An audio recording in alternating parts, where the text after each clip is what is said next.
दिल्ली में मतदान में अब सिर्फ 2 दिन बचे हैं, लेकिन मुस्लिम मतदाता अभी भी असमंजस में हैं। वे केजरीवाल, राहुल या ओवैसी में से किसे चुने। हालांकि बीजेपी को हराना दिल्ली के मुसलमानों का सबसे बड़ा मुद्दा है, लेकिन वोट किसे देना है इस पर मतदाताओं में एक राय नहीं है। हालांकि मुस्लिम वोटर्स के एक बड़े तबके का मानना है कि वोट अगर कांग्रेस को मिले या ओवैसी की पार्टी को, चुनाव जीतने के बाद इनमें से कोई बीजेपी के साथ नहीं जाएगा और जरूरत पड़ने पर आम आदमी पार्टी का ही साथ देंगे।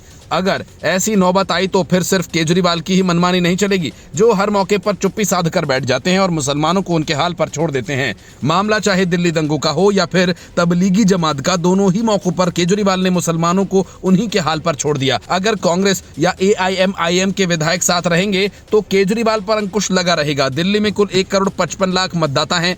इनमें से कितने मुस्लिम हैं इसका सटीक आंकड़ा उपलब्ध नहीं है। 2011 की जनगणना के अनुसार दिल्ली की आबादी में मुस्लिम की हिस्सेदारी 12.9% थी, जो अब माना जा रहा है कि बढ़कर 15.18% तक हो सकती है। दिल्ली की 70 विधानसभा सीटों में से कम 7 सीटों पर मुस्लिम मतदाताओं की अच्छी खासी संख्या है, जबकि कई अन्य सीटों पर वे भी निर्णायक भूमिका निभा सकते हैं। कुछ मतदाताओं का मानना है कि भाजपा को रोकने के लिए आम आदमी पार्टी को वोट देना ही एकमात्र तरीका है, क्योंकि केजरीवाल की पार्टी ही भाजपा को हराने की क्षमता रखती है।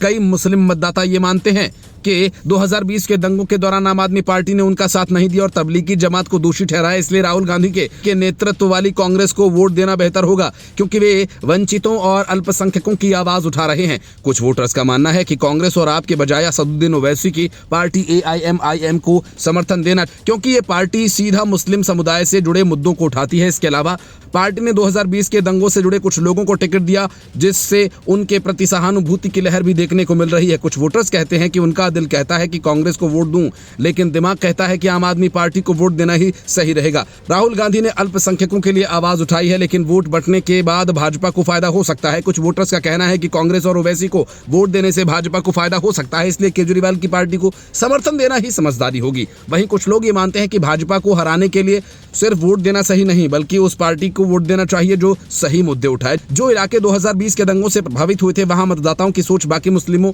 के बाहुल्य इलाकों से थोड़ी अलग है। सीलमपुर के चौहान बंगर में रहने वाले लोगों का कहना है कि हम किसी पार्टी के नेता को देखकर वोट नहीं देंगे, बल्कि स्थानीय उम्मीदवार को देखकर फैसला करेंगे। केजरीवाल ने मुस्लिम समुदाय से जुड़े मुद्दों पर चुप्पी साधी, जिससे उनकी छवि खराब हुई। 2020 के विधानसभा चुनाव में आम आदमी पार्टी ने मुस्लिम बाहुल्य सीटें ओखला, बाबरपुर, मुस्तफाबाद, सीलमपुर, मटिया महल, बल्ली मारान और चांदनी चौक जीती थी। इस बार कांग्रेस और ओवैसी भी मजबूती से मैदान में है, जिससे मुस्लिम वोटों का बंटवारा हो सकता है।